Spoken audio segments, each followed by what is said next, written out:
بے نیازی سادگی کا یہ عالم ہے. لنگر سے دنیا پل رہی ہے, اپنے لیے فقر و فاقہ ہے. حج کے سفر پہ نکلے ہیں, شہر میں ایک جگہ قیام ہوا, بڑے بڑے مالدار مرید آ گئے, حضور میرے گھر میں قیام فرمائے. لیکن غوث اعظم نے بڑے مالداروں کے گھر میں قیام نہیں کیا, سب سے شہر میں جو سب سے زیادہ غریب تھا اس کے گھر میں قیام فرماتے ہیں. جب غریب کے گھر قیام پذیر ہوئے تو شہر کے اور آس پاس کے بڑے بڑے عمرا غوث پاک سے ملنے کے لیے آ گئے, ملاقات بھی ہوئی, تحفہ و تحائف بھی پیش کیا. غریب کا چھوٹا سا گھر تحفوں سے بھر گیا, گھر سے باہر تحفوں کی بوچھار لگ گئی, تحفہ ہی تحفہ تھا. کوئی دوسرا پیر ہوتا میری طرح تو تمام بورا منگوا کے, سارے تحفوں کو سل کے, لاری منگوا کے یا گھوڑا منگوا کے لوڈ کر کے اپنی خانقاہ اپنے گھر میں پہنچوا دیتا. مگر پیروں کا امام, پیروں کا سردار, دنیا کو پاؤں کے نیچے روندنے والا, وہ علی کا بیٹا, وہ حسین کا شہزادہ, جس علی کے سامنے دنیا سج دھج کے آئی تھی, مگر مولا علی نے کہا تھا میں نے تجھ کو طلاق دیا, میں نے تجھ کو طلاق دیا, میں نے تجھ کو طلاق دیا. لوگوں نے کہا حضور کس کو طلاق دیا؟ کہا دنیا سج کے آئی تھی اور کہتی تھی مجھ کو قبول کر لیجئے, مگر میں نے دنیا کو طلاق دے دیا. مولا علی نے دنیا کو طلاق دے دیا. گھر میں فقر و فاقہ ہے, سارے ولیوں کا باپ, سارے ولیوں کا سردار, شہر علم نبی کا دروازہ, دنیا کو طلاق دے دیا. اس دنیا کو کبھی اپنے قریب نہیں آنے دیا. تو اس طرح سے سیدوں کے گھر میں فاقہ اور درویشی, اولیاء صالحین کے گھر میں زاہدانہ زندگی, یہ روایت ہے. اعلیٰ حضرت کے پاس, اعلیٰ حضرت بھی کیسے مبلغ تھے, ان کے پاس ایک سید صاحب آتے تھے, وہ کہتے تھے کہ حضرت بڑی غریبی ہے, بڑی پریشانی ہے, بڑی مفلسی ہے, دعا فرما دے. ہمیشہ سنتے تھے اعلیٰ حضرت, سیدوں کا بڑا احترام کرتے تھے. ایک دن آپ سے رہا نہیں گیا, اپنا قلم روک کر کے سید صاحب سے مخاطب ہو گئے. کہنے لگے سید صاحب مجھے ایک مسئلہ آپ بتائیے, باپ نے کسی عورت کو طلاق دے دیا ہو, کیا اس عورت سے بیٹے کا نکاح کرنا جائز ہے کیا؟ مسئلہ یہی ہے, اگر باپ کے نکاح میں کوئی عورت آ گئی, باپ مر گیا یا باپ نے طلاق دے دیا, اس عورت سے ان کے بیٹوں کا نکاح کرنا حرام ہے. نکاح تو بہت دور کی, نکاح تو ایک جائز چیز ہے. اگر کسی جوان عورت کو کسی مرد نے ہاتھ لگا دیا شہوت کے ساتھ, وہ عورت ان کے بیٹوں کے لیے حرام ہو جاتی ہے. باپ نے جس سے نکاح کیا اولاد کے لیے وہ عورت حرام ہے. سید صاحب سے کہنے لگے اعلیٰ حضرت مولا علی نے دنیا کو طلاق دے دی ہے, سیدوں کے باپ نے دنیا کو طلاق دے دیا ہے, اب ان کے بیٹوں کے لیے اس دنیا سے نکاح کرنا کیسے جائز ہے؟ اتنا سننا تھا. مبلغوں کا سردار 50 گھنٹے کی تقریر ایک طرف, اعلیٰ حضرت کی زبان سے نکلا ہوا جملہ ایک طرف, وہ جملہ تیر کی طرح سید صاحب کے سینے میں پیوست کر گیا. ساری زندگی جب تک وہ زندہ رہے اعلیٰ حضرت کے پاس آتے رہے, مگر دوبارہ کبھی غربت کا شکوہ نہیں کیا, غریبی کا شکوہ نہیں کیا. وہ سمجھ گئے تصوف کیا ہے, وہ سمجھ گئے مولا علی کا پیغام کیا ہے. اسی طرح سے اولیاء صالحین اختیاری طور پر فقر کو اختیار کرتے ہیں. دولتیں آتی ہیں مگر اس میں اپنے دل کو الجھاتے نہیں ہے. غوث اعظم نے سارا تحفہ اس غریب کو چھوڑ کر اپنی جان لے کر وہاں سے نکل گئے. جب دوبارہ واپس آئے تو پتا چلا اس شہر کا سب سے غریب ترین آدمی اب شہر کا سب سے مالدار ترین آدمی ہو چکا ہے. مرید مالدار ہو جائے, غوث اعظم نے سوئی تک نہیں لیا. یہ ہے شان استغنا, یہ ہے شان بے نیازی, یہ ہے دنیا کو نیچا دکھلانا, یہ ہے دنیا کو پاؤں کے نیچے روندنا. جو دنیا کے لیے جھوٹ بولے, دنیا کے لیے رشوت لے, دنیا کے لیے شراب بیچے, دنیا کے لیے بھائی کو دھوکہ دے, دنیا کے لیے دوسروں کی زمین پہ غاصبانہ قبضہ کرے, دنیا کے لیے جھوٹ اور حرام و حلال کی تمیز چھوڑ دے, دنیا کے لیے آخری حد تک پہنچ جائے, وہ شخص کبھی سچا حسینی نہ ہوگا, کبھی سچا قادری نہ ہوگا. سچا قادری وہ ہوگا جو غوث اعظم کا فقر اپنے سینے میں بسائے, غوث اعظم کی شان بے نیازی اپنے سینے میں بسائے. جب یہ بات سمجھ میں آ گئی تو سمجھ لے کہ قادری فقیر وہ ہوتا ہے جو شان بے نیازی سے لیس آراستہ ہوتا ہے, جو فقیر ہماری نگاہوں کے سامنے ہے, جو ساری زندگی اپنے آپ کو غوث کا غلام کہتا رہا, غوث کا فقیر کہتا رہا. ہم بھی کہتے ہیں مگر ہماری زندگی الگ ہے. یہ فقیر جو کچھ بولا تھا پریکٹیکل میں دکھلا دیا ہے. اپنے لیے نہ 100 بیگھہ زمین خریدنا ہے, روزانہ 70 ہزار روپے کبھی تعویذات کے ذریعے مریدوں کے نذرانے سے پیسے آتے, مگر وہ روپے کہاں چلے جاتے تھے؟ وہ روپے بیوہ کے گھر میں, میں, یتیم کے گھر میں, مسکین کے گھر میں, طالب علموں کے گھر میں, غریب احباب کے گھر میں, اور پھر وہ دل میں پیسہ نہ رہتا تھا, دل سے پیسہ باہر رہتا تھا, دل میں غوث کی محبت, دل میں حسین کی محبت, دل میں اہل بیت کی محبت, یعنی جو قادری رنگ میں رنگا ہوا تھا, سادگی کا نمونہ. نہ قیمتی لنگی ہے, نہ قیمتی جبہ ہے, نہ قیمتی ٹوپی ہے, معمولی سی ٹوپی, معمولی سا کرتا, معمولی سی لنگی, معمولی سی چپل, جو ساری زندگی کا معمول رہا. جب میں اسے دیکھا مریدوں کو نوازتے ہوئے, 10-10 ہزار دیتے ہوئے, عالموں کو نوازتے ہوئے, 20-20 ہزار دیتے ہوئے, تب پتا چلا کہ ہم لوگ کہنے میں قادری ہیں, اب پریکٹیکل میں کوئی قادری فقیر ہے جس میں غوث اعظم کا رنگ جھلکتا ہے, اسی کا نام صوفی افتخار صاحب قبلہ ہے.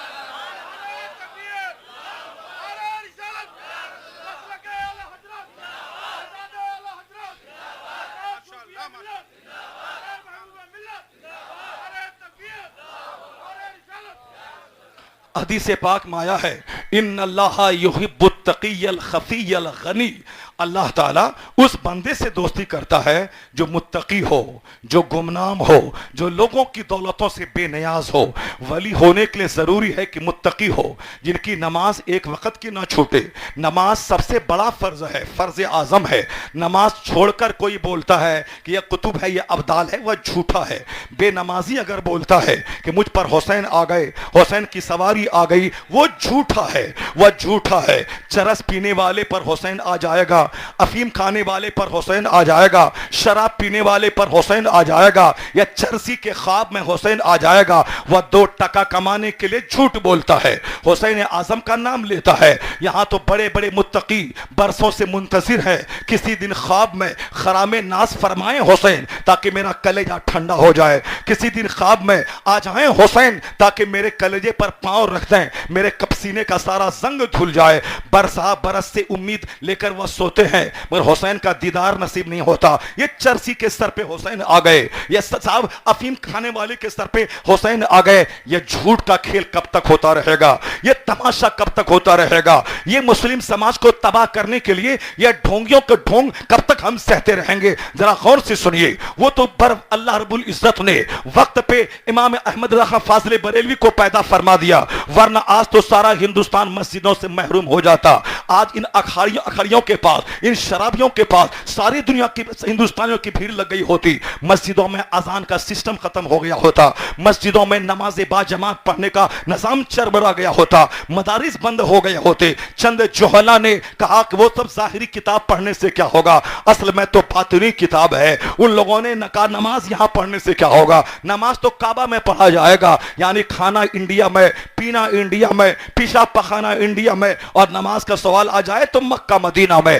جب لوگوں نے دیکھا یہ میرا پیر پہنچا ہوا ہے, نماز مکہ میں پڑھتا ہے, یہ ہاں سویا چادر تان کے سویا رہے, مرید بولتا ہے یہ اس کا جسم یہاں ہے, اس کی روح خانے کعبہ میں ہے. جب ایسے دلال مرید مل جائے تو پھر اس پیر کو نہ نماز ہے نہ روزہ ہے, آرام سے کھانا پینا, ہوا چھوڑنا, پکانا کرنا ہے, اور مریدوں کے نذرانے لینا ہے, مستیاں کرنا ہے, ٹیلی ویژن لگانا ہے خانقاہ میں, ہاتھ میں ریموٹ لے کے چینل بدلنا ہے. جب وہ مر جائے تو مرید بولے گا یہ ٹیلی ویژن میرا مرشد دیکھتا تھا, یہ بطور تبرک رہے گا, یہ ریموٹ میرا مرشد چلاتا تھا, یہ بطور تبرک رہے گا. جب دنیا میں آج اس طرح کے پیر موجود ہیں, ان کے مرید جو پیر کا ریموٹ رکھا ہے, جو پیر کی ٹی وی رکھی ہے, جو پیر کا آلے لہو لعب رکھا ہے, کیا کہیں گے آپ؟ اس دنیا میں چند ناچنے گانے والوں نے رافضیت کے نام پہ, اہل بیت کی جھوٹی محبت کے نام پہ تماشا کھڑا کیا. یعنی نماز کی اہمیت کمزور پڑ گئی. جو کام یزید کے زمانے میں ہوا تھا وہ کام پچھلے 200 سال کے اندر ہندوستان میں ہونے لگا. نماز روزے کی اہمیت گھٹ گئی, اکھاڑا کی اہمیت بڑھ گئی, ان چرسیوں کی اہمیت بڑھ گئی. جہاں کوئی چال لنگوٹا پہنا وہ مجذوب اور فقیر کا ڈھونگ رچ کے دوسروں کو الو بنانا شروع کیا. شریعت کیا ہے, قرآن کیا ہے, حدیث کیا ہے, نماز با جماعت کا اہتمام کیا ہے. اعلیٰ حضرت فاضل بریلوی نے آج سے 100 سال پہلے ہاتھ میں قلم لے کر ایک طرف گستاخان رسول کی خبر خیریت پوچھا، دوسری طرف ان بدعتیوں، ان شمع نیازیوں اور ان اکھاڑا سے کھیلنے والوں، ان حسین کی جھوٹی محبت کا ڈھونگ رچنے والوں کے خلاف جب قلم اٹھایا کہ یہ تماشا حسین کے نام پہ فرضی امام باڑہ، حسین کے نام پہ فرضی کربلا، حسین کے نام پہ یہ فرضی تیجا 10واں 40واں کا بہانہ، حسین کے نام پہ عورتوں کا 2 قبروں کے پاس جا کے منتیں مانگنا، جس جہالت کی بنیاد حسین نے اکھاڑ دی اسی جہالت کے فروغ دیا ہے۔ اعلیٰ حضرت نے لکھا یہ بدعت سیاح ہے، یہ حرام ہے، یہ حرام ہے، اسلام کو بدنام کرنے والا کام ہے۔ لوگوں نے بہت برا بھگا، میں اعلیٰ حضرت کے جذبات میں اخلاص تھا، ان کے فتوے میں اخلاص تھا، شریعت کی خدمت تھی۔ اللہ رب العزت نے ان کے قلم میں وہ پختگی دی، ان کے ماننے والوں کی ٹیم میں وہ مضبوطی دی۔ مسلک اعلیٰ حضرت کے علماء ہندوستان میں پھیل گئے،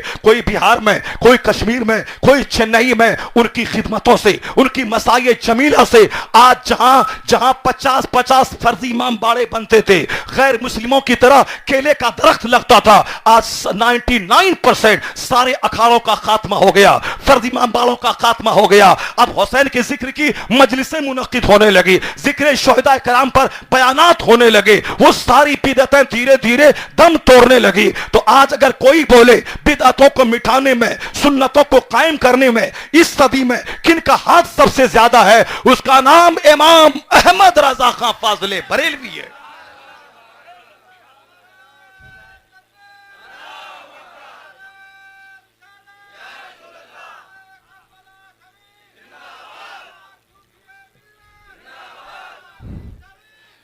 جب بات آ گئی کہ مسلک اعلیٰ حضرت کی وجہ سے یہ سمجھ لیں آج مدرسہ آباد ہے، خطاب کی مجلسیں آباد ہے، سیرت کے جلسے آباد ہیں، علماء کا وقار آباد ہے، خانقاہ کی چٹائی پر واعظ و نصیحت کی محفل آباد ہے۔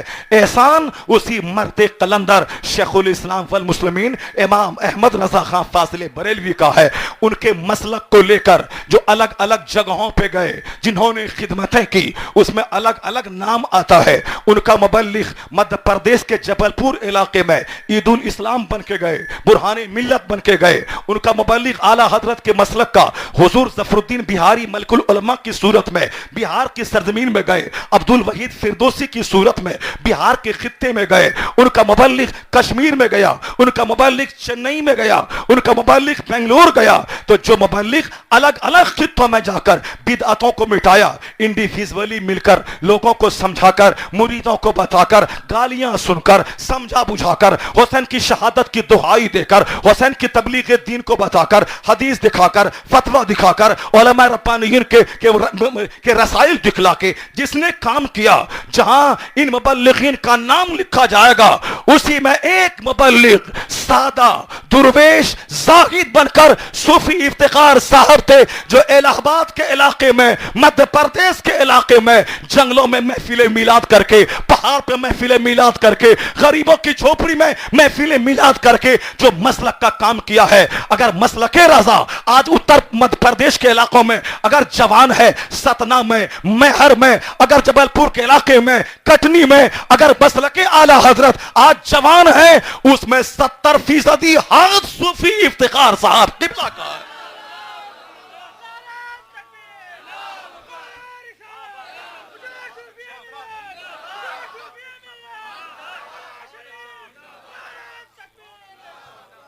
اللہ تبارک و تعالی الگ الگ لوگوں کو الگ الگ کام کرنے کے لیے چن لیتا ہے، جس کے اندر جو کوالٹی ہوتی ہے اللہ تعالیٰ اس میں اسے وصف امتیاز عطا کر دیتا ہے، اس سے کام لیا جاتا ہے دین کا۔ جس کے خطابت کا جوہر اگر چمک رہا ہو، خطابت کے ذریعے ان سے کام لیا جاتا ہے۔ کسی کی تحریر چمک رہی ہو، کتاب تحریر کے ذریعے ان سے مذہب کا کام لیا جاتا ہے۔ کوئی بیت و ارشاد کے ذریعے کام کرتا ہو تو بیت و ارشاد کی دنیا میں اللہ اسے مقبولیت عطا کر دیتا ہے۔ کوئی خلق خدا کی خدمت کرنے سے مسلک کا کام کرتا ہو، اللہ تعالیٰ ان کے ہاتھ میں شفا رکھ دیتا ہے۔ کون نہیں جانتا، صوفی صاحب قبلہ کے پاس ایک عورت آتی ہے، کہتی ہے حضور میری شادی کے 10 سال ہو گئے، میں بانجھ ہوں، پڑوس کی ساری عورتیں بانجھ ہونے کا تانا دے رہی ہیں، شادی کے 10 سال ہو گئے۔ حالانکہ 10 سال ہو جانا اولاد کا نہیں ہونا یہ اس بات کی دلیل نہیں ہے کہ اولاد نہیں ہوگی۔ ابراہیم علیہ السلام کو 90 سال کی عمر میں اللہ نے بیٹا عطا فرمایا، 90 سال تک انتظار کرنا پڑا۔ ایک دوسری روایت کی روشنی میں 120 سال کی عمر میں بیٹا اسماعیل پیدا ہوئے، 120 سال کا طویل عرصہ انتظار کرنا پڑا۔ 90 سال ہی مان لیں، 90 سال کا عرصہ بڑا طویل عرصہ ہوتا ہے۔ قرآن کریم میں آیا ہے اللہ جسے چاہتا ہے بیٹا دیتا ہے، جسے چاہتا ہے بیٹی دیتا ہے، جسے چاہتا ہے دونوں دیتا ہے، جسے چاہتا ہے دونوں سے محروم کر کے بانجھ بنا دیتا ہے۔ یہ ساری چیز اللہ رب العزت کے ہاتھ میں، یہ سارا اختیار ہے۔ اپنے بس میں رہے تو کوئی بیٹی پیدا نہیں ہوگی، ہر آدمی بیٹا ہی چاہے گا۔ جب سب کو بیٹا پیدا ہو جائے تو بیٹی کہاں سے آئے گی؟ پھر بیٹی کے لیے آدمی کو 50 کروڑ روپے دینا پڑے گا۔ بیٹی ملے گی بہار میں، لوگ 50 کروڑ کی تھیلی لے کے جائے گا، مجھ کو بیٹی دے دیں، دنیا کا نظام چرمرا جائے گا، تہس نہس ہو جائے گا۔ یہ کافر چاہے سمجھے نہ سمجھے، اسلام لاجواب، اسلام کا ہر قانون لاجواب، اسلام کا پیغمبر لاجواب، اسلام کا سارا ضابطہ لاجواب، اسلام کا سارا آئین لاجواب۔ اگر سمجھ میں آئے نہ آئے، آج نہیں تو کل سمجھ میں آ ہی جائے گا، وہ سمجھ ہی جائے گا۔ ایک مرد 4 شادی کرے، لوگ کہتے تھے یہ 4 شادیاں کر رہا ہے، زیادہ بچے پیدا کر رہا ہے۔ اس پر ایک سیمینار ہوا تھا بھاگلپور کے علاقے میں۔ اس سیمینار میں ایک ہندو رائٹر نے اپنا مضمون میں لکھا تھا کہ 4 شادی کا قانون، لوگ اسے برا کہتے ہیں لیکن میری سمجھ میں یہ قانون فطرت کے مطابق ہے، یہ قانون لوگوں کی ضرورت ہے۔ کہا وہ کیسے؟ کبھی کبھی لوگوں کو بیٹیاں زیادہ پیدا ہوتی ہیں، مرد کم پیدا ہوتے ہیں۔ عام طور پر اب جب قیامت قریب آ گئی ہے، بیٹیاں کثرت سے پیدا ہوں گی، چونکہ بیٹا پیدا کرنے کی صلاحیت آدمی کے پاس سے ختم ہو جائے گی۔ لوگ موبائل دیکھتے دیکھتے، لوگ گندی تصویریں دیکھتے دیکھتے، جو قوت مردانگی جو جوہر ہے وہ جوہر حیات لوٹ جائے گا۔ مرد پیدا کرنے کے قابل نہیں رہے گا، ان کے جراثیم کمزور ہو جائیں گے، جو ان کا نطفہ ہے وہ کمزور ہو جائے گا۔ اگر بچہ پیدا نہ ہوتا ہے، لڑکی کا قصور نہیں، لڑکے کا قصور ہے، چونکہ قانون فطرت ہے۔ مرد عورت آپس میں ملتے ہیں، دونوں کی منی آپس میں ایک جگہ جمع ہوتی ہے، دونوں کے کیڑے آپس میں لڑتے ہیں، جو جس پر غالب آ جائے، عورت کا کیڑا غالب آ گیا، لڑکی پیدا ہوگی، مرد کا جراثیم غالب آ گئے، مرد پیدا ہوگا۔ اگر صرف لڑکی ہی پیدا ہوتی ہو تو قصور عورت کا نہیں، قصور شوہر کا ہوتا ہے۔ اس لیے عورتوں کو جھنجھلا کے گھر سے نکال دینا، طلاق کے بارے میں سوچنا، یہ جاہلانہ اور اینٹی نیچرل طریقہ ہے۔ یہ قصور اس مرد کا ہے، اسے علاج کرانا چاہیے۔ اخیر زمانے میں زیادہ چنتت رہنا، زیادہ فکر مند رہنا، مکان، دکان، گاڑی، ملازمت، بچوں کو ڈاکٹر، انجینئر بنانے کے لیے فکر مند رہنا، اس سے بیماری بھی آتی ہے، جگر بھی کمزور ہوتا ہے، قوت باہ بھی کمزور ہوتی ہے۔ آج سے 50-100 سال پہلے لوگ نمک روٹی کھاتے تھے، بنداس ہو کے 8 گھنٹے کی نیند لیتے تھے، نہ مکان بنانے کا ٹینشن تھا، نہ اولاد کو ڈاکٹر بنانے کا ٹینشن تھا، بس کھانا ہے، سونا ہے، عبادت کرنا ہے۔ اس کی انرجی ایسی ہوتی تھی کہ 70 سال کی عمر میں بچہ پیدا ہوتا تھا، 90 سال کی عمر میں اپنی بیوی کے قابل رہتا تھا۔ لیکن آج 28 سال کا چھوکرا، 40 سال کا چھوکرا، ادھیڑ مرد، یہ اپنی بیوی کے قابل نہیں ہے، گھر سے بھاگتا ہے، منہ چراتا ہے، کیونکہ شادی سے پہلے یا شادی کے بعد اینٹی نیچرل میتھڈ سے اپنی قوت کو زائل کر چکا ہوتا ہے۔ بار بار موبائل چلانا، گندی تصویریں دیکھنا، گندے گانے سننا، اس سے قوت باہ کمزور ہوتی ہے، مردانگی کی طاقت ختم ہوتی ہے۔ اخیر زمانے میں ایک مرد کے پیچھے 70 عورتیں دوڑیں گی، چونکہ مرد ہی نہیں رہے گا۔ جب مرد کیسے نہیں رہے گا؟ یہی غلط عادتیں، یہ موبائل یا انٹرنیٹ سے چپکا رہنا، گندی تصویروں کو دیکھنا آدمی کو نامرد بنا دے گا۔ جب بیٹی پیدا زیادہ ہوگی، بیٹا کم پیدا ہوگا، تو پھر کمپنسیٹ کیسے ہوگا؟ یہ بیٹیاں کس کے نکاح میں جائیں گی؟ بیٹی ہے 4 کروڑ، بیٹا ہے 1 کروڑ، پھر کیسے سماج میں سمنوے قائم ہوگا؟ سماج میں کیسے رواداری قائم ہوگی؟ وہ ہندو رائٹر لکھتا ہے کہ کبھی کبھی جنگ ہوتی ہے، اس جنگ میں مرد جاتے ہیں لڑنے کے لیے، مرد مارے جاتے ہیں۔ فرسٹ ورلڈ وار میں کئی کروڑ مارے گئے،